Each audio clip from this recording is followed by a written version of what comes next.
todo projeto, vamos dizer, de poder excessivo, ele fracassa por definição. Júlio César fracassou, Alexandre o Grande fracassou, Stalin fracassou, Mao Tse Tung fracassou, Gengis Khan fracassou, Hitler fracassou, e esses caras vão fracassar também. Os três grupos, o russo, chinês, os islâmicos e essa turma do Rockefeller, vão todos falhar.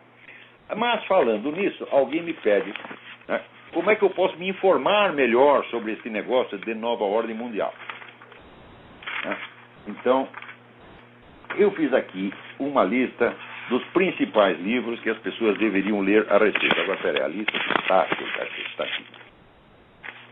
Sobre esse negócio de nova ordem mundial, todo mundo fala muita besteira no Brasil, porque as pessoas discutem no Brasil pelo imaginário, né? É coisa assim que passou pela cabeça delas. Eles não sabem que existe um treco chamado fato e outro treco chamado documento. Então fica tudo na base do achismo. Então aqui eu fiz uma seleção, vamos dizer, de 13 livros, sem cuja leitura o sujeito não pode abrir a boca para falar sobre o governo mundial. Isso aqui é o beabá, Isso aqui, quer dizer, o estudo do assunto começa com esses 13 livros. O primeiro é o livro do H.G. Wells, Herbert George Wells, The Open Conspiracy, que é o livro clássico do projeto do governo mundial, elaborado já nos anos 30. Herbert George Wells era um cara importante nos círculos fabianos. O fabianismo é uma variante do socialismo que pretende implantar o socialismo não por meios revolucionários, mas através de medidas legislativas e burocráticas, que é exatamente o que está sendo feito no mundo. Não quer dizer que fosse uma dissidência do movimento comunista, porque sempre houve cumplicidade entre uma coisa e outra. Quer dizer, você tenta pelo meio revolucionário, insurrecional. Se der errado, você vai pelo meio legal, administrativo, burocrático. Se isso aqui der errado, você volta para o esquema revolucionário. Sempre foi assim, sempre será.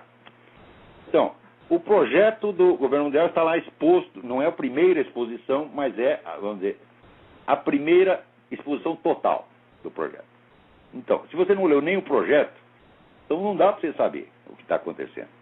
Agora, se você lê o projeto e vê aqui, o sujeito está dizendo que eles vão fazer isso, mais isso, mais isso, mais isso. Então você sabe que, pelo menos, como intenção, a coisa já existe. Portanto, não é uma hipótese, tá? É uma declaração de intenções. O segundo documento fundamental é o livro do professor Carroll Quigley. Quigley escreve Q-U-I-G-L-E-Y, que se chama Tragedy and Hope, uma história do mundo no nosso tempo. O Carroll Quigley foi assessor de pessoas do tipo Rockefeller, não digo que fosse o Rockefeller, que são os grandes cérebros aí da nova ordem mundial, e ele conta no livro todo o projeto, como é que é, e ele apoia o projeto, tal como H.G. Wells. O Wells era um adepto do governo mundial, um formulador e grande adepto e apóstolo do governo mundial. O Carroll Quigley também. O Quigley só acha que, ele só não gosta que a coisa seja tão escondida. Na verdade, nunca foi totalmente escondida, é apenas discreto. E o Quigley acha que a coisa devia ser objeto de discussão em público. Ele diz, nós podemos enfrentar a discussão em público porque nós ganharemos a discussão. Então, o terceiro livro é o livro do G. Edward Griffin. Griffin escreve G-R-I-F-F-I-N. O livro se chama The Fearful Master, O Senhor Temível. É um livro sobre a ONU e como é a modalidade de ação da ONU, especialmente na África, onde arrasou dezenas de países, derrubou um monte de governos legalmente constituídos, instaurou ditaduras, promoveu genocídio, etc. Para você ver que a ONU ainda tem, no Brasil você ainda tem a ideia da ONU como apenas uma assembleia de países, né, que não tem poder nenhum, o poder é apenas delegado pelo país. Não é assim de maneira alguma. Há muito tempo já não é assim. Quarto livro, o livro do Stanley Monteith. Monteith escreve M-O-N-T-I-E-T-H. O livro chama-se Brotherhood of Darkness, A Irmandade das Trevas. Então, esse livro é o melhor que existe sobre a participação de sociedades esotéricas e secretas dentro deste, semi-secretas, dentro deste plano da nova ordem mundial. Uma interpretação extremamente equilibrada e muito bem informada. Quinto livro, o livro que eu já citei dezenas de vezes, o livro do Lee Penn, P-E-N-N. O livro chama-se False Dawn, A Falsa Aurora, com o subtítulo The United Religious Initiative, Globalism and the Quest for a One World Religion. Quer dizer, a iniciativa, tem uma entidade que chama United Religious Initiative, Iniciativa de Religiões Unidas, o globalismo e a busca por uma religião mundial. Então está lá abundantemente documentado. Esse livro é constituído sobretudo de documentos mostrando o desenvolvimento das discussões e projetos para fundir todas as religiões tradicionais, as religiões novas, numa religião biônica a ser implantada pela ONU. E está lá, olha, o número de pessoas que participaram dessas discussões e projetos é um negócio impressionante. Gente de muito peso, tá certo? Está lá George Bush, estava o Papa João Paulo II, está todo mundo metido nisso.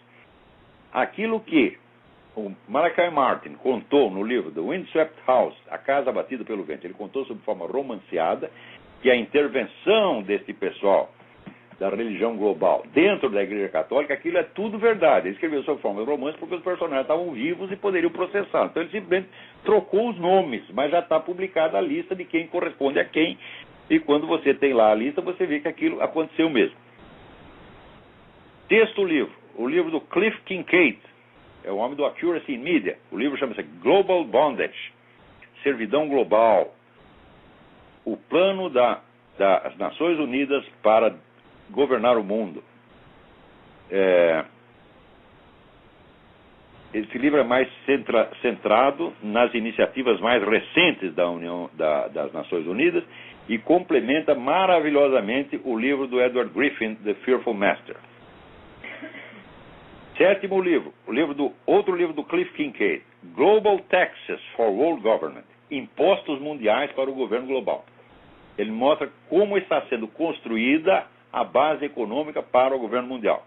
Isso não é hipótese, isso já está acontecendo, está abundantemente noticiado. As pessoas, como é simplesmente um projeto muito grande, é uma coisa que é discutida e coordenada e criticada por intelectuais de primeiro plano, por gente muito estudiosa. O cidadão comum está totalmente desaparelhado para isso, e significa o seguinte, que se o cidadão comum americano está desaparelhado, muito mais estão os intelectuais e formadores de opinião no Brasil. Digo para vocês, na Universidade Brasileira e em toda a mídia não tem uma pessoa capacitada para discutir esse assunto porque não leram nada. Se começar a ler, vão pegar essa listinha e começar, e daqui 3 meses vão estar pontificando sobre o assunto como se eu tivessem estudado durante 20 anos. Até parece que eu não conheço essa gente, né? Porque qualquer autor que eu cito, no dia seguinte tem 10 especialistas no assunto falando, né? Quer dizer, um me critica porque eu cito autores desconhecidos e o outro finge que conhecia. Porra, como é que dá para discutir com um macaco, gente? Não dá. Oitavo livro, o livro do E. Michael Jones, Libido Dominandi. É um termo latino de Santo Agostinho. Quer dizer, o desejo de domínio, né? A volúpia de poder, né? Com o subtítulo Sexual Liberation and Political Control.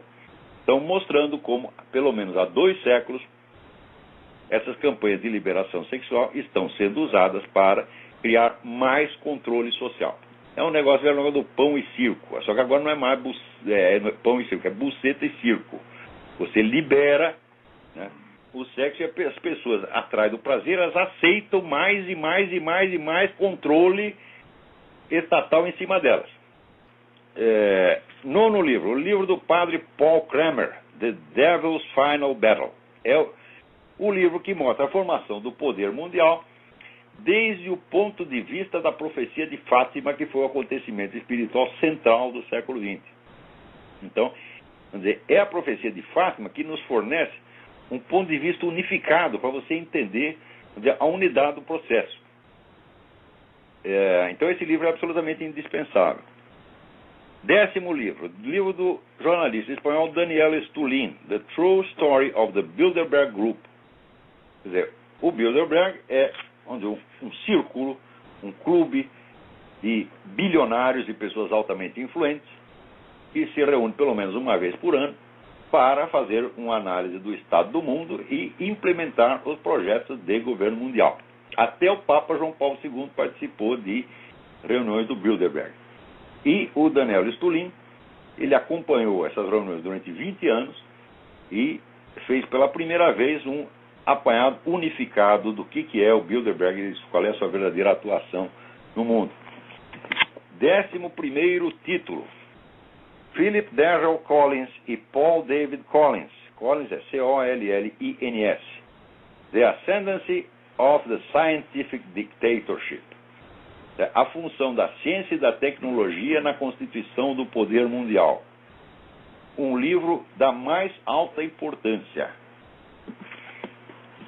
12º livro. Hervé Rissan. Rissan escreve R-Y-S-S-E-N. Les Espérances Planétariennes. As Esperanças Planetárias. É mais, vamos dizer, é um livro sobre, vamos dizer, o imaginário, as mudanças do imaginário, do sentimento coletivo que estão sendo, vamos dizer, realizadas para tornar palatável, ou pelo menos não é palatável, para tornar insensível a formação da nova ordem mundial, de modo que esse poder mundial seja constituído diante dos olhos de todo mundo, sem que as pessoas sequer percebam. Tanto que até hoje tem gente que tem a cara de pau de dizer que isso é uma hipótese, isso é uma opinião. Meu Deus do céu, se o sujeito diz, eu vou fazer isso assim, assim, assim, assim, depois ele diz, eu estou fazendo, pá, pá, pá, pá. Depois ele diz, já está dando certo. Eu venho e conto o que o cara está fazendo e ele diz que é hipótese. Significa que você não sabe o que é uma hipótese. Né? Hipótese é se eu, sem ter